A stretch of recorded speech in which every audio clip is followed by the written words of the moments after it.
లంబాడీలను ST జాబితా నుంచి తొలగించాలని భద్రాచలంలో ఆదివాసీలు భారీ బహిరంగ సభ నిర్వహించారు. సారపాక నుంచి ఒక ర్యాలీ, చర్ల వైపు నుంచి ఒక ర్యాలీ, కూనవరం రోడ్డులోంచి మరో ర్యాలీగా వచ్చిన గిరిజనులు జూనియర్ కళాశాల మైదానానికి చేరుకున్నారు.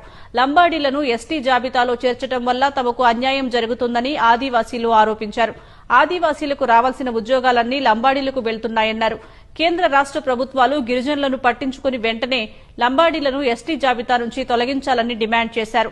సమావేశానికి ఆదివాసీలు భారీగా తరలిరావడంతో రహదారులన్నీ కిక్కిరిసిపోయాయి. చట్టపద్ధతులు లేనటువంటి లంబాడీలను తొలగించేంత వరకు పోరాటం ఆగనని కథం దొక్కుతూగా ఆదివాసులు జై ఆదివాసీ.